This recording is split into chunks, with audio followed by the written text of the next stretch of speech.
ನನಗೆ ಮಕ್ಕಳದೇ ದೊಡ್ಡ ಚಿಂತೆ ಆಗಿದೆ. ಇದ್ದಕ್ಕಿದ್ದಾಗೆ ಅಪ್ಪ ಅಮ್ಮನ ಜ್ಞಾಪಿಸ್ಕೊಂಡ್ಬಿಟ್ಟು ನಾವು ಹೋಗಿ ನೋಡ್ಕೊಂಡು ಬರ್ತೀವಿ ಅಂದರೆ ನಾವೇನ್ರಿ ಮಾಡ್ತೀವಿ? ಅವ್ರ ಊರಲ್ಲಿಲ್ಲ ಅಂತ ಹೇಳಿದ್ರೆ ನಮ್ಮನ್ನು ಬಿಟ್ಟು ಅವ್ರ ಊರಿಗೆ ಹೆಂಗೆ ಹೋದ್ರು ಅಂತ ಅದಕ್ಕೆ ಶುರು ಮಾಡ್ಕೋತಾರೆ. ನನಗೆ ಯಾಕೋ ತುಂಬ ಭಯ ಆಗ್ತಾ ಇದೆ ರೀ. ಗೊತ್ತಾಕಿದೆ, ಈ ಮಕ್ಕಳು ಈ ನಡುವೆ ಈ ಥರ ಆಡ್ತಿರೋದು. ಮೊದಲೆಲ್ಲ ಚೆನ್ನಾಗಿ ಹೊಂದ್ಕೊಂಡಿದ್ರು, ಈಗಲೇ ಅಪ್ಪ ಅಮ್ಮ ಅಂತ ರಕ್ಷೆ ಮಾಡೋದು. ಹೌದು ರೀ, ಹಠ ಹಿಡಿದ್ಬಿಟ್ರು ಅಂತೂ ನನ್ನ ಕೈಕಾಲು ಬೀಳಿಸ್ಬಿಡ್ತಾರೆ. ಏನು ಮಾಡೋದು ಅಂತಲೇ ಗೊತ್ತಾಗಲ್ಲ ನನಗೆ. ಹೋಲಿ ಬಿಡು, ಇವಾಗ ನೀನು ಯಾಕೆ ಟೆನ್ಷನ್ ಮಾಡ್ಕೋತೀಯ? ಅಂತ ಸಮಯ ಬಂದಾಗ ನೋಡ್ಕೊಳ್ಳೋಣ. ಏನೋ ಒಂದು ಹೇಳಿದ್ರಾಯ್ತು. ಏನತ್ತೆ ಎಲ್ಲರೂ ಏನೋ ಸೀರಿಯಸ್ ಆಗಿ ಡಿಸ್ಕಸ್ ಮಾಡ್ತಿರೋ ಆಗಿದೆ. ಇಲ್ಲೇ ಮಾತಾಡು. ಮಕ್ಕಳ ಬಗ್ಗೆ ಯೋಚನೆ ಮಾಡ್ತಾ ಇದ್ವಿ. ಅವರಿಬ್ರು ಅಪ್ಪ ಅಮ್ಮನ ನೆನೆಸ್ಕೊಂಡು ನಾವು ಹೋಗಿ ನೋಡ್ಕೊಂಡು ಬಂದ್ಬಿಡ್ತೀವಿ ಅಂದರೆ ನಾವೇನು ಮಾಡ್ತೀವಿ ಹೇಳು? ನಂಗಂತೂ ಏನೂ ತೋಚ್ತಾ ಇಲ್ಲ. ಅಯ್ಯೋ ಹೌದತ್ತೆ, ಮಕ್ಕಳಿಗೆ ಅರ್ಥ ಮಾಡಿಸೋದಂತೂ ದೊಡ್ಡ ಟಾಸ್ಕ್, ಒಂಥರ ಸರ್ಕಸ್ ಮಾಡ್ದ ಹಾಗೆ. ಇನ್ನು ಇವ್ರನ್ನ ಬಿಟ್ಟು ಅಣ್ಣ ಅದಕ್ಕೆ ಏನಾದರೂ ಊರಿಗೆ ಹೋಗಿದ್ದಾರೆ ಅಂತ ಗೊತ್ತಾದ್ರೆ ಅಷ್ಟೇ ನಮ್ಮ ಕತೆ, ಸತ್ವಿ ನಾವು. ಓ, ನಮಗೆ ಗೊತ್ತಿದ್ದಾನೆ ಪಪ್ಪ ಮಮ್ಮಿ ಊರಿಗೆ ಹೋಗಿದ್ದಾರಾ?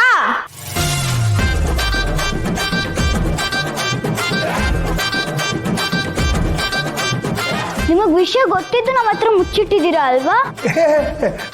ಅವ್ರ ಊರಿಗೆ ಹೋಗಿಲ್ಲ, ದೇವಸ್ಥಾನಕ್ಕೆ ಹೋಗಿದ್ದಾರೆ ಕಣ್ರ. ದೇವಸ್ಥಾನಕ್ಕೆ ಹೋಗಿದ್ದಾರೆ ಮಕ್ಕ. ಸುಳ್ಳು ಹೇಳ್ಬೇಡಿ ನೀವು, ನಮ್ಗೆ ಕೋಪ ಬಂದಿದೆ. ನಮ್ಮನ್ನು ಮಾತಾಡಿಸ್ಬೇಡಿ. ಅಲ್ಲಿ ನೋಡ್ರಿ, ಇಬ್ರು ಎಷ್ಟು ಮುದ್ದಾಗಿ ಒಳ್ಳೆ ಅವಳಿ ಜೋಳಿ ಥರನೇ ನಿಂತ್ಕೊಂಡು ಕೈ ಕಟ್ಕೊಂಡು ಕೋಪ ಮಾಡ್ಕೊಂಡಿದ್ದೇವೆ. ಏನ್ರಿ ಮಾಡೋದೀಗ? ಅಮ್ಮ,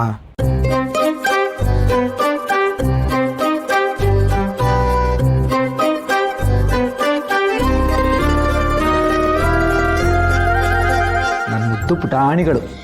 ಏ ಬಿಡಿ ಮಾಮ, ನೀವು ಸರ್ಕೊಂಡು ಸುಳ್ಳು ಹೇಳಿದ್ದೀರಾ. ಹೌದು ಮಾಮ, ನಾವು ನಿಮ್ಮ ಜೊತೆ ಮಾತಾಡಲ್ಲ. ಹೌದು. ಇಲ್ಲಿ ಕೇಳಿಸ್ಕೊಳ್ಳಿ, ಈಗ ನೀವಿಬ್ರು ನಮ್ಮ ಮನೆ ಚೋಟಾ ಚಾಂಪಿಯನ್ಸ್ ಅಲ್ವಾ? ಹೌದು. ಜಾಣ್ರಲ್ವಾ? ಈಗ ನೀವಿಬ್ರು ಕೋಪ ಮಾಡ್ಕೊಂಡ್ರೆ ಜಾಣ್ರ ಹೇಗಾಗ್ತೀರಾ? ಕೊಂಡ್ರಾಗ್ತೀರಾ? ಯೋಚನೆ ಮಾಡಿ.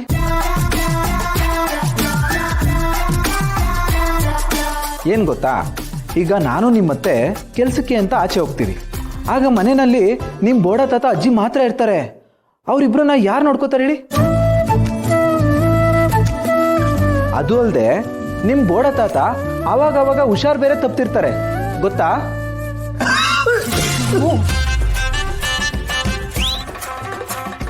ನೋಡಿ ನೋಡಿ ನೋಡಿ, ಆಗ್ಲೇ ಕೆಮ್ತಿದ್ದಾರೆ, ಜ್ವರನೂ ಬರ್ಬೋದು. ಮಲ್ಲಿ ಮತ್ತು ಸುನೀಲ್ ಹನಿಮೂನ್ಗೆ ಹೋಗಿದ್ದ ವಿಷಯ ಕೇಳಿ ತುಂಬ ಸಂತೋಷ ಆಯಿತು. ಅಂತೂ ಮಲ್ಲಿ ಲೈಫಲ್ಲಿ ಒಂದು ಸಂತೋಷದ ವಿಷಯ ಬಂತಲ್ಲ. ಚಿನ್ನ, ಮಲ್ಲಿ ಇಷ್ಟು ವರ್ಷ ವನವಾಸ ಅನುಭವಿಸ್ಬಿಟ್ಟಿದ್ದಾಳೆ. ಬಯಸಿದ ಬಾಗಿಲು ತೆರೆದಿದೆ ಅಂತ ಇನ್ನು ಮುಂದಕ್ಕೆ ಮಲ್ಲಿಗೆ ಬರೀ ಸಂತೋಷನೇ, ದುಃಖ ಅನ್ನೋದೇ ಇರಲ್ಲ. ಚಿನ್ನ, ಈ ಕಾದು ತಿನ್ನೋ ಹಣ್ಣು ರುಚಿ ಅಂತಾರಲ್ಲ, ಆ ಥರ ಈ ಹನಿಮೂನು ಅವ್ರಿಗೊಂಥರ ಹೊಸ ಮುನ್ನುಡಿ ಇದ್ದಂಗೆ.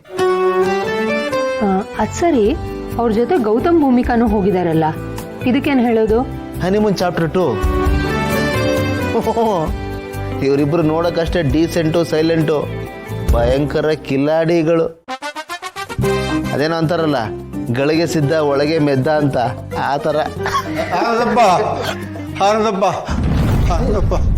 ಅಂಕಲ್, ಏನಾಯ್ತು? ಸರಿ, ಅವ್ನು ನೀರು ತಗೊಂಬ. ಬನ್ನಿ ಕೂತ್ಕೊಳ್ಳಿ, ಬನ್ನಿ. ತಗೊಳ್ಳಿ ಅಂಕಲ್.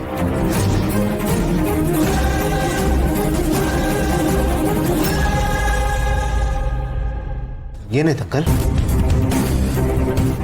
ಆನಂದಪ್ಪ, ನಾನು ಅದಕ್ಕೆ ಬಂದತ್ತೆ ಒಂದು ಅದೃಷ್ಟ ಕಣಪ್ಪ.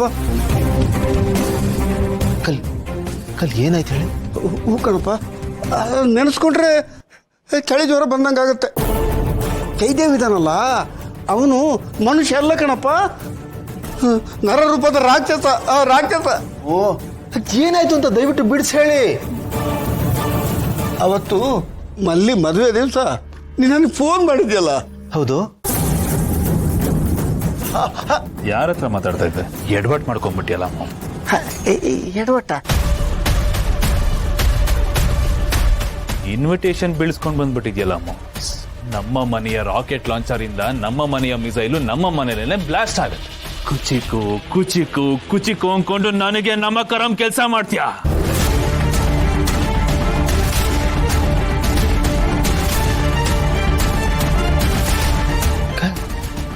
ಸೈ ನಿಮಗೆ ಈ ಥರ ಮಾಡದ್ನ ಅವ್ನು ಈ ಮಟ್ಟಿಗೆ ಕೇಳಿದ್ ಬಿಟ್ನಾ?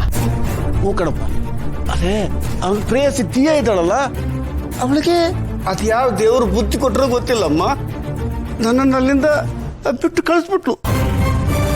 ಇಷ್ಟೆಲ್ಲ ಆಗಿದೆ ಅಂದಮೇಲೆ ಅವ್ನು ನಿನ್ನ ಸುಮ್ಮನೆ ಇರಲ್ಲ. ಇನ್ನು ಏನೇನು ಮಾಡ್ತಾನೋ ಏನೋ. ಹೂನಮ್ಮ, ಖಂಡಿತವಾಗ್ಲೂ ಹೇಳ್ತೀನಿ, ಅವನು ಸುಮ್ಮನಿರೋ ನರ ಪ್ರಾಣಿನೇ ಅಲ್ಲ. ಹೌದು, ಈಗ ಮಲ್ಲಿ ಮತ್ತೆ ಸುನಿಲ್ ಎಲ್ಲಿದ್ದಾರೆ? ಅವ್ರು ಬೆಂಗಳೂರಲ್ಲಿ ಇಲ್ಲ ಅಂಕಲ್, ಊರಿಗೆ ಹೋಗಿದ್ದಾರೆ. ಅಪ್ಪ, ಬಹಳ ಒಳ್ಳೆ ಕೆಲಸ ಆಯ್ತು ಕಣ ಆನಂದಪ್ಪ. ಆನಂದಪ್ಪ, ಆ ದುಷ್ಟ ಈಗ ಸುನಿಲ್ ಮೇಲೆ ಕಣ್ಣಿಟ್ಟಿದ್ದಾನೆ.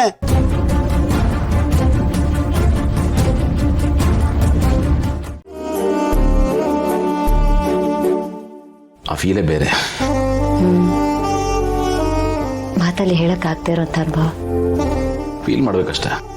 ಮಾತಕ್ಕೆ ಮೀರುತ್ತದು. ಬಟ್ ನನಗೆ ಏನು ಅನ್ನಿಸ್ತು ಗೊತ್ತಾ ಭೂಮಿಕಾ, ನಾನು ಏನು ಕಳ್ಕೊಂಡಿದ್ನಲ್ಲ ಅದು ಮತ್ತೆ ನನಗೆ ಸಿಕ್ತು ಅನ್ನೋ ಅನುಭವ. ನನಗೂ ಅಷ್ಟೆ. ಅವತ್ತೊಂದಾದವರು ಇನ್ಯಾವತ್ತೂ ದೂರ ಆಗಲ್ಲ ಅಂತ ಅನ್ಕೊಂಡಿದ್ದೆ. ಲೈಫ್ ಏನೇನೋ ಆಟ ಆಡ್ಬಿಡ್ತು. ಸತಾಯಿಸ್ಬಿಡ್ತು, ಕಾಡ್ಬಿಡ್ತು. ಬಟ್ ಏನೇ ಆದರೂ ಲೈಫ್ ನನ್ನ ವಿಷಯದಲ್ಲಿ ತುಂಬ ಧಾರಾಳಿ Bhoomika.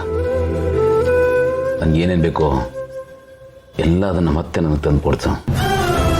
I am so grateful to my life. So am I. Together, life is beautiful. S.